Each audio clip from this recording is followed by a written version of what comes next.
বাংলাদেশের আপডেট সংবাদে আপনাদেরকে স্বাগত। শুরুতেই সংবাদ শিরোনাম। শুরুতেই জানিয়ে দেব একটি গুরুত্বপূর্ণ ভয়ঙ্কর সংবাদ। অগ্নিগর্ভ গোপালগঞ্জ, মুজিবের মাজার ঘিরে হাসিনা সেনা, এনসিপি জামায়াতকে রুখতে পথে ছাত্রলীগ। থাকছে বিস্তারিত প্রতিবেদনে। এরপর জানিয়ে দেব গোপালগঞ্জে এনসিপি সমাবেশ মঞ্চে ককটেল বিস্ফোরণ, ভয়াবহ হামলা ও ভাঙচুর। থাকছে বিস্তারিত প্রতিবেদনে। আরও জানিয়ে দেব গোপালগঞ্জের সমাবেশ শেষে এনসিপির গাড়িবহরে আবারও হামলা। থাকছে বিস্তারিত প্রতিবেদনে। এবং সবশেষে জানিয়ে দেব মুজিবের মাজার রক্ষায় চ্যালেঞ্জ হাসিনা সেনার, স্মৃতিসৌধে টোকা দিলে বেঁচে ফিরবে না। থাকছে বিস্তারিত প্রতিবেদনে। এতক্ষণ শুনছিলেন সংবাদ শিরোনাম, এবারে বিস্তারিত। অগ্নিগর্ভ গোপালগঞ্জ, মুজিবের মাজার ঘিরে হাসিনা সেনা, এনসিপি জামায়াতকে রুখতে পথে ছাত্রলীগ। বাংলাদেশের গোপালগঞ্জের পরিস্থিতি ক্রমে অগ্নিগর্ভ হয়ে উঠেছে। একদিকে বরিশাল থেকে জাতীয় নাগরিক পার্টির পদযাত্রা গোপালগঞ্জের দিকে এগোচ্ছে, অন্যদিকে গোপালগঞ্জগামী রাস্তায় জায়গায় জায়গায় ব্যারিকেড তৈরি করে আওয়ামী লীগের ছাত্র সংগঠন ছাত্রলীগ। গত বছর অক্টোবরে ছাত্রলীগকে নিষিদ্ধ ঘোষণা করেছে ইউনূস সরকার।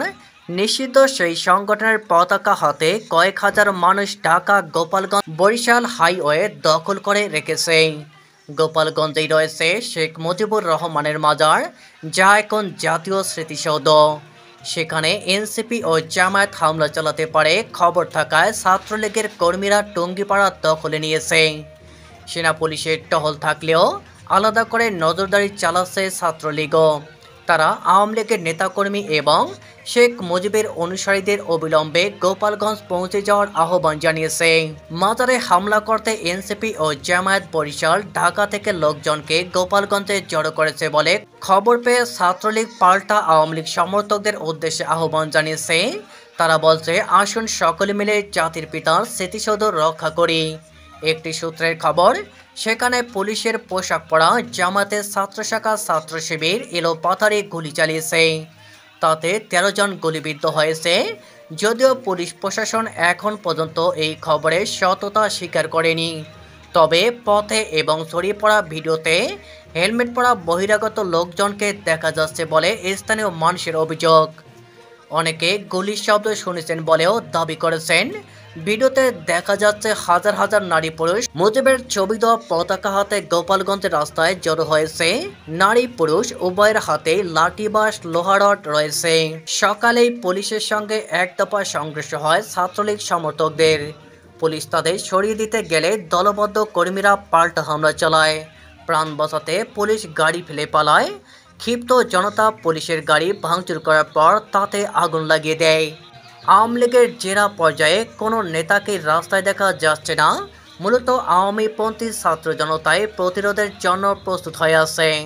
এনসিপির মিছিল বেলা 11টায় গোপালগঞ্জে পৌঁছানোর কথা থাকলেও প্রশাসনের পরামর্শে তারা ধীরে এগোচ্ছে। গোপালগঞ্জে এনসিপির সমাবেশ মঞ্চে ককটেল বিস্ফোরণ, হামলা ভাঙচুর। পুলিশ ও উপজেলা নির্বাহী কর্মকর্তার গাড়িতে 2 দফা হামলার পর গোপালগঞ্জে এবার জাতীয় নাগরিক পার্টি এনসিপির সমাবেশ স্থলে হামলার ঘটনা ঘটেছে। এই হামলার জন্য নিষিদ্ধ ঘোষিত সংগঠন ছাত্রলীগকে দায়ী করেছে সমাবেশে উপস্থিত থাকা এনসিপির নেতাকর্মীরা।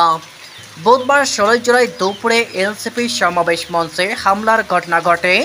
হামলা চলাকালে কয়েকটি ককটেল বিস্ফোরণের শব্দ শোনা গেছে বলে জানিয়েছেন প্রত্যক্ষদর্শীরা। প্রত্যক্ষদর্শী সূত্রে জানা গেছে, সমাবেশ স্থলে সকাল থেকে জড়ো হতে থাকেন এনসিপির নেতাকর্মীরা। এক পর্যায়ে দুপুরের সমাবেশ স্থলে হামলা চালাতে থাকে কয়েকজন যুবক। এ সময় সমাবেশ স্থলের পাশে থাকা বেশ কিছু চেয়ার ছুঁড়ে ফেলে তারা। ভাঙচুর করা হয় কয়েকটি চেয়ার।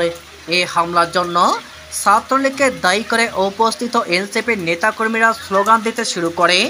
এ সময় তারা পুলিশকে উদ্দেশ্য করে বলেন, নিরাপত্তা দিতে না পারলে আমাদের বলুন, আমরাই আমাদের নিরাপত্তা ব্যবস্থা করব।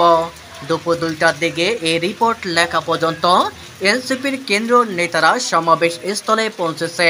গোপালগঞ্জের সমাবেশ শেষে এনসিপির গাড়ি বহরে আবারও হামলা। গোপালগঞ্জে দফায় দফায় হামলা ও ভাঙচুরের মধ্যে জাতীয় নাগরিক পার্টি এনসিপির নেতারা সমাবেশ শেষ করে বের হয়ে যাওয়ার সময় আবারও হামলার ঘটনা ঘটেছে। বুধবার দুপুর 3:45টার দিকে শহরের লাঞ্চঘাট এলাকায় গোপালগঞ্জ সরকারি কলেজের সামনে এই হামলার ঘটনা ঘটে। এতে ওই এলাকায় আতঙ্ক ছড়িয়ে পড়ে। পরিস্থিতি নিয়ন্ত্রণের জন্য পুলিশের পাশাপাশি সেনাবাহিনীর সদস্যরাও রয়েছেন। এনসিপির নেতারা গোপালগঞ্জের সমাবেশ শেষ করে টেকেরহাট হয়ে মাদারীপুরের উদ্দেশ্যে রওনা দিয়েছিলেন। হামলার মুখে তারা ছত্রভঙ্গ হয়ে যান। মুজিবের মাজার রক্ষায় চ্যালেঞ্জ, হাসিনা সেনার স্মৃতিসৌধে টোকা দিলে বেঁচে ফিরবে না। বাংলাদেশে জুলাই আগস্ট আন্দোলনের দেশব্যাপী বর্ষপূর্তিতে দেশব্যাপী পদযাত্রায় সাবেক বৈষম্যবিরোধী ছাত্র নেতৃত্বে গঠিত জাতীয় নাগরিক পার্টি এনসিপি বুধবার সভা করবে গোপালগঞ্জে। তাদের মিছিলে সভাভিড় জামাতে হাজির থাকছে জামায়াতে ইসলামী ও তাদের ছাত্র সংগঠন ছাত্র শিবির। গোপালগঞ্জ জেলার টুঙ্গিপাড়ায় রয়েছে জাতির পিতা ও দেশের প্রথম রাষ্ট্রপতি শেখ মুজিবুর রহমানের মাজার, যেটি একটি জাতীয় সৌধ। সেই মাজারের উপর হামলা চালাতে পারে এনসিপি জামায়াত ছাত্র শিবিরের ক্যাডার বাহিনী, এমনটাই রিপোর্ট দিয়েছে সরকারের একাধিক গোয়েন্দা সংস্থা। দলীয় সূত্রে আওয়ামী লীগও একই খবর পেয়েছে। গোপালগঞ্জ সহ লাগোয়া সব জেলার নেতাকর্মীদের দল তাই এই মর্মে সতর্ক করেছে। দলের হোয়াটসঅ্যাপ গ্রুপগুলি এই বার্তা ছড়িয়ে দেওয়া হয়েছে।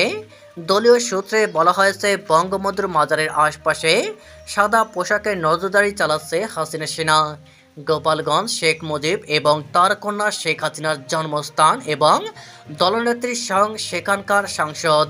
হামলার চেষ্টার যে কোনো ধরনের প্রচেষ্টা রুখে দিতে পাল্টা প্রস্তুতি নিয়েছে আওয়ামী লীগ। তৈরি হাসিনার ক্যাডাররা, যাদের পোশাক কিনা মুজিব বাহিনী। হামলার চেষ্টা হলে সশস্ত্র এই বাহিনী ঝাঁপিয়ে পড়বে, এমনটাই পাল্টা প্রস্তুতি নিয়ে রেখেছে মুজিব হাসিনার দল। আওয়ামী লীগের এক নেতা বলেছেন, বঙ্গবন্ধুর মাজারে কেউ আঘাত করলে বেঁচে ফিরবে কিনা সন্দেহ। গোপালগঞ্জে দলবল নির্বিশেষে মানুষ বঙ্গবন্ধুর মাজার রক্ষা করবে। বুধবার বেলা 11টার পর এনসিপির শীর্ষ নেতৃত্ব গোপালগঞ্জে সভা করবেন। মঙ্গলবার দলের আহ্বায়ক নাহিদ ইসলাম বঙ্গবন্ধু সম্পর্কে এক সভায় আক্রমণাত্মক ভাষণ দিয়েছেন। দেশের ক্ষতি করছেন শেখ মুজিব, মন্তব্য করেছেন এনসিপি নেতা। আওয়ামী লীগের এক নেতার কথায়, আমরা অশান্তি চাই না, তবে বঙ্গবন্ধুর মাজারে কেউ টোকা দিলে রক্তগঙ্গা বয়ে যাবে। স্বভাবতই বুধবার বড় ধরনের অশান্তির আশঙ্কা করা হচ্ছে। আওয়ামী লীগ নেতারা জানিয়েছে, তাদের কাছে খবর গোপালগঞ্জ শুধু নয়, খোদ টুঙ্গিপাড়া এবং আশপাশের জেলাগুলিতে এনসিপি জামায়াত শিবির বিএনপির সশস্ত্র বাহিনী বিভিন্ন জনের বাড়িতে আশ্রয় নিয়েছে। সুযোগ বুঝে তারা মুজিবের মাজারটি ধ্বংস করার চেষ্টা চালাবে, যেভাবে ঢাকার ধানমন্ডি 32 নং বাড়িটি ভাঙা হয়েছিল।